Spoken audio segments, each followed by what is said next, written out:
पहले श्लोक में राम नाम सत्य और दूसरे में धर्म सत्य। आप सोच रहे होंगे ये कंफ्यूजन कैसा है। देखिए, मैंने आपसे पहले भी कहा था, मेरा मतलब कथा कहना नहीं है, मेरा मतलब है कथा समझाना। तो पहला श्लोक जो है ना, वो है केवल सन्यासियों के लिए कि सब कुछ छोड़िए, केवल परमात्मा का ध्यान करिए। पर इसमें मुझे पता है कोई भी सन्यासी नहीं है, यहाँ तो सब गृहस्थी हैं। तो गृहस्थी लोगों के लिए दूसरा श्लोक है। पहला श्लोक जो है वो संतों के लिए है, वैरागियों के लिए है, विद्वानों के लिए है। गृहस्थों के लिए तो है ही, पर इनके लिए। पर ये जो वाला श्लोक है दूसरा वाला, ये केवल गृहस्थी धर्म वालों के लिए है। सबसे पहले इसमें क्या आया? धर्मः प्रोंजित केतवोत्र परमो हो। देखिए, परम धर्म की बात हो रही है। पर धर्म पर चर्चा करने से पहले आप ये जान लीजिए कि धर्म क्या है। आप सोच रहे हैं कि सवेरे सवेरे जगें, माता पिता को प्रणाम करें, ठाकुर जी की पूजा करें, तिलक लगाएं, पाठ करें, यही धर्म है। तो ये तो भाई संस्कार हैं, धर्म नहीं है। जिसे जीवन में धारण किया जाए वो धर्म है। आपने माता पिता के द्वारा जन्म लिया तो माता पिता की सेवा करना बालक का धर्म है।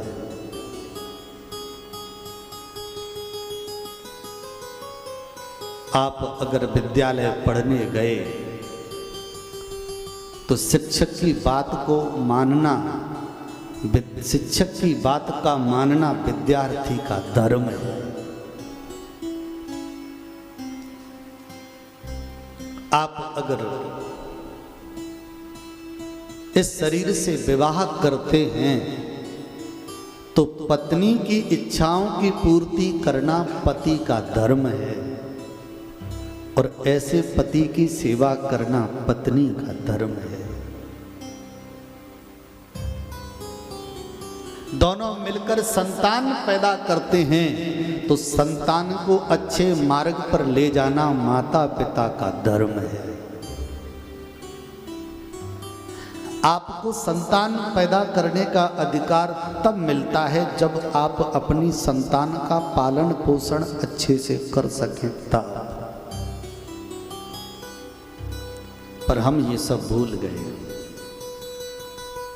हमें कोई लेना देना नहीं है। अब हमें इन चीजों से कोई मतलब नहीं है। अब हमारी संतान पाप कर रही है कि पुण्य कर रही है, कि धर्म पर चल रही है कि अधर्म पर चल रही है, हमें कोई लेना देना नहीं। हमें तो केवल संतान पैदा करके छोड़ देना ही हमारा मुख्य कर्तव्य लगता है। ये हमारा धर्म नहीं है। और सबसे बड़ी बात, रामचरितमानस में प्रमाण मिलता है, पर ये तसरेस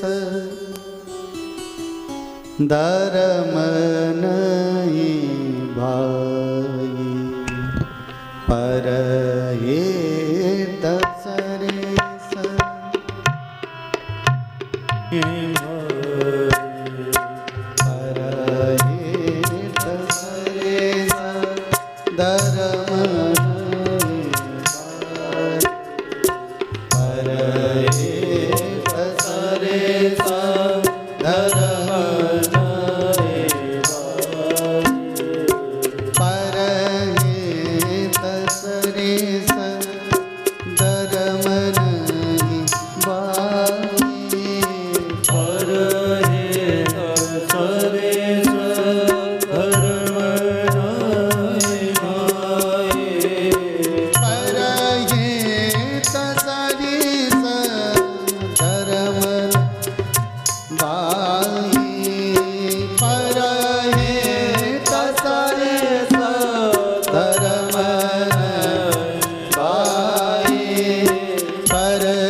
धर्म तो करें, पर रामचरितमानस कहता है कि एक और धर्म है, वो धर्म है कि किसी के हृदय को कष्ट मत पहुंचाओ।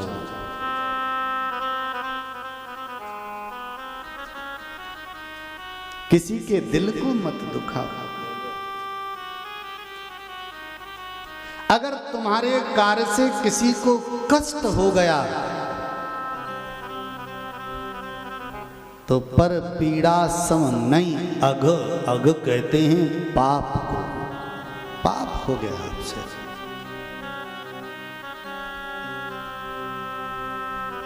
छोटे छोटे से कामों में घर में कलह हो जाती है और हम एक दूसरे को अपशब्द गाली देने लगते हैं। मेरे भाई ये कर्म मत करो। और एक चीज बताएं आपको, धर्म प्रौंजित केतवोत्र परमोह, परम धर्म की बात करूंगा मैं। जैसे किसी की बेटी का विवाह हो रहा है और वहां 50,000 रुपए की जरूरत पड़ी, आप आए और आपने 50,000 रुपए दे दिए और उसकी बेटी का विवाह पूरा हुआ। सही बताना, आपने धर्म का काम किया कि पाप का काम किया? धर्म का किया। इसके बदले आपको क्या मिलेगा? काम तो धर्म का है, पर इसके बदले आपको क्या मिलेगा मालूम है?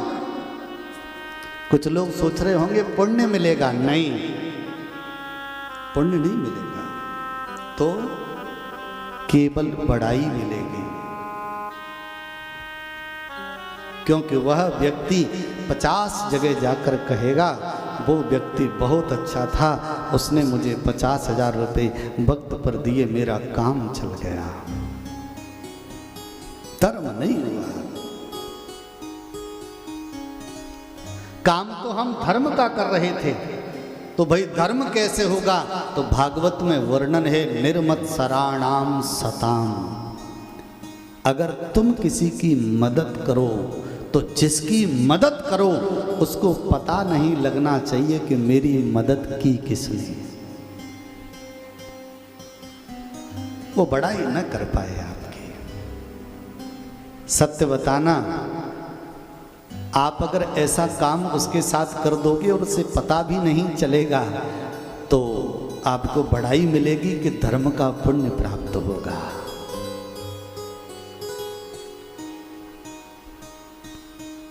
वैसे एक बात मैं कहूं, आपके घर का कोई व्यक्ति बीमार हो, जयपुर में एडमिट हो, डॉक्टर तुरंत कह दे कि आधा घंटे के अंदर 10 लाख रुपए मुझे दो, ऑपरेशन करना पड़ेगा, और आपकी बैंक खाते में पैसा न हो, आप धन में इतने सक्षम नहीं हैं, आप घर आएंगे, मकान बेचेंगे, जमीन बेचेंगे, वो